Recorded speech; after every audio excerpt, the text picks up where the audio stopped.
The YT University presents. Kepler telescope found new planets better than Earth. The Kepler telescope was built for one purpose: to look at a certain patch in the Milky Way in search of exoplanets. The exoplanet hunter observed over hundreds of thousands of stars and discovered thousands of exoplanets during its lifetime. Liftoff of the Delta II rocket launched in 2009.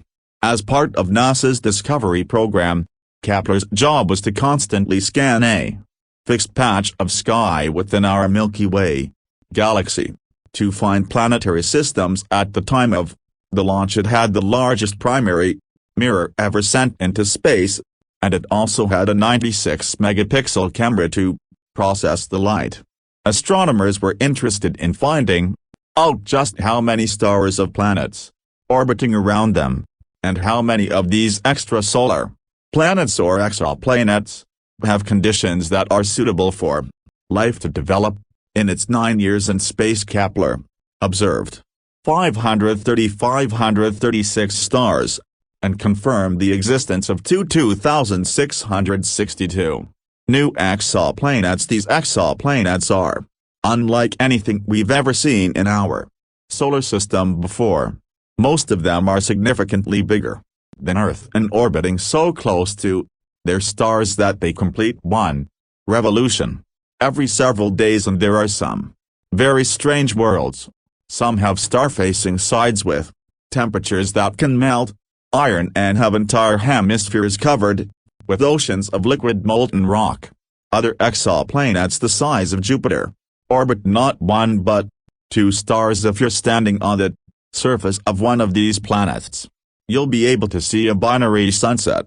But Kepler's legacy is that it successfully found Earth-sized worlds orbiting at a safe distance from their host stars inside what's known as a habitable zone, or Goldilocks zone. This is where the temperatures are warm enough for water to condense on their surfaces, but not so cold that it will just freeze up entirely. Although being in this zone doesn't guarantee the existence of life, the presence of water is significant and the foundation of life as we know it. One such exoplanet discovered by Kepler that has recently generated excitement among researchers is called K2-18b. In September 2019, two scientific teams independently announced that they found signs of liquid water in the planet's atmosphere situated 124 light-years away from Earth. K2-18b is about 8 times the mass of Earth, and 3 times as big. It orbits a main sequence red dwarf star called K2-18. A red dwarf star is the smallest, coolest star and by far the most common type of star in the Milky Way. According to Kepler's data, astronomers estimate that 6% of red dwarf stars have an Earth-sized planet in the Goldilocks zone, at least in our neighborhood. To find water on the surface of one such planet is a landmark discovery in the search for potentially habitable alien worlds. K2-18b is also the first planet with water out of all of the exoplanets discovered by Kepler in the habitable zone of stars. Kepler first discovered the planet in 2015, and since then its composition has been studied using other telescopes, like the Spitzer and Hubble Space Telescope. Kepler mainly used what's known as the transit method for exoplanet hunting. It essentially means that if a planet passes in front of a star, the light from the star dims slightly, and that's how we can tell that there's a planet there. The level of dimming and how long it lasts gives us important information about the size and orbit of the planet. However, detecting the transit of an extrasolar planet is very challenging. For example, the diameter of Earth is only 1/109 of that of the Sun, so for an outside observer of the solar system, the passage of Earth would dim the output of the Sun by only 0.008. Kepler's cameras had to be sensitive enough to detect this minute change in the luminosity using the same method way back in 2014. Kepler first found a potentially habitable exoplanet. Kepler 186f ignited the imaginations of space nerds everywhere when NASA announced its discovery. Now a new study indicates the exoplanet, 500 light-years away, may also have seasons and a climate similar to our own. New research out of Georgia Tech University has analyzed the planet's spin and axial tilt, and found that its tilt is stable like Earth's, which makes it likely that Kepler 186f also has regular seasons and a stable climate. Similar research on the massive Kepler database is going on in research universities all across the world. In fact, in recent years, previous Kepler findings that were rejected as potential Earth-sized exoplanets due to algorithmic error are getting rediscovered. These false positives are now slowly being reanalyzed in conjunction with data from other telescopes. One such planet is Kepler 1649c. In mid-2020, while combing through old Kepler data and matching it against new data from the Transiting Exoplanet Survey satellite or TESS, astronomers confirmed the existence of another exoplanet with very favorable conditions for life. Kepler 1649c, located 300 light-years from Earth, is very similar to Earth in size and estimated temperature. This newly revealed world is only 1.06 times larger than our own planet. Also, the amount of starlight it receives from its host star, which is also a red dwarf, is 75% of the amount of light Earth receives from our Sun, meaning that exoplanet's temperature may be similar to our planet's as well. Kepler 1649c provides yet another example of an Earth-sized planet in the habitable zone of a red dwarf star.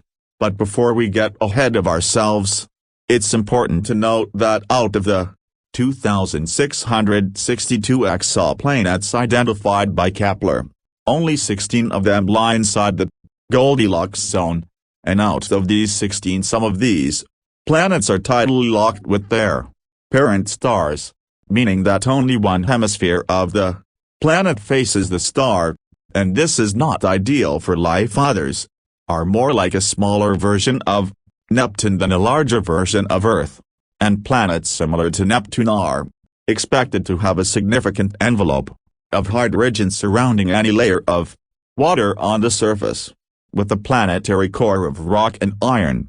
If the hydrogen envelope is too thick, the temperature and pressure of the water layer beneath would be far too great to support life. On top of all of this, despite being cooler, red dwarf stars tend to be more active than Sun-like stars. Thus, the planets may be exposed to higher quantities of damaging ultraviolet radiation than what we're used to here on Earth. Because of this, surface temperatures can range between -100 and 116 degrees Fahrenheit or -73 to 47 degrees Celsius. That means the surface could on average be colder than Antarctica, or hotter than Earth's most blistering deserts. Unfortunately, we just don't have the technological know-how to study the composition and atmospheres of these alien worlds and comprehensively answer all these questions yet. But don't despair. Based on the statistical analysis of all the Kepler observations, astronomers now estimate that 1 in 5 stars like the Sun have planets about the size of Earth and a surface temperature conducive to life. Given that about 20% of stars are Sun-like in our galaxy, that amounts to several billions of potential habitable Earth-like planets just in our Milky Way alone. Kepler not only focused its efforts in finding potentially habitable planets. In fact, the bulk of its discoveries were strange worlds, not suitable for life but fascinating nonetheless. Like the gas giants, planets composed mostly of gases, such as hydrogen and helium, with a relatively small rocky core, also known as hot Jupiters. These planets orbit extremely close to their parent stars, and are abundant in Kepler's data. One Such fascinating example of a gas giant is KOI-5ab. Astronomers first flagged KOI-5ab as a potential planet way back in 2009. At the time, this elusive alien world was only the second planet ever found by Kepler. It slipped through the cracks a decade ago, firstly due to the enormous amount of data that Kepler generated, and secondly because astronomers noticed that the main KOI-5a star had another companion star, making analysis very difficult for them. Indeed, the KOI-5 system was even more complicated than researchers realized at the time. By 2014, scientists had determined that the KOI-5 system actually harbors 3 stars, and it still wasn't clear if the planet KOI-5ab actually existed or if the 2009 signal was generated by one of the companion stars. But thanks to additional data from the test satellite, scientists were able to confirm the existence of KOI-5ab planetary bodies on stable orbits in a multi-star system is quite a rare find, and the discovery of KOI-5ab is expected to add a lot to our understanding of planetary formation. Other exoplanet types identified by Kepler include super-Earths. They're more massive than Earth yet lighter than ice giants like Neptune and Uranus, and can be made of gas, rock, or a combination of both. Lava planets, a super-dense larger-than-Earth worlds, in close hot orbits surround their parent stars. Some of them, known as Chthonian planets, are likely the remnant cause of evaporated hot Jupiters. And finally, Trojan planets, planets of various size found in strange locations, and sometimes even as companions to larger planets, though none have been certainly identified yet. Kepler was finally retired on the 30th of October 2018, as it ran out of fuel. The telescope was deactivated with the good night command sent from Mission Control the next month. Coincidentally, Kepler's retirement fell on the 338th anniversary of Johann Kepler's death, after whom it's named, although not operational anymore. These incredible discoveries predict a near future in which astronomers will use new and advanced telescopes on the ground and in space to more deeply understand Kepler's numerous finds. One such telescope is already slated to go up into space in 2021.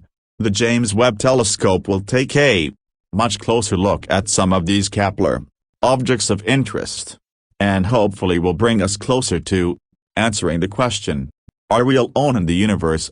What do you think? Will astronomers find many more strange worlds buried inside Kepler's data? Let us know in the comments section below. That's it for today, so hey, if you pacified your curiosity, then give the video a like and share it with your friends, or if you want more, just click on these videos and stay on the YT University.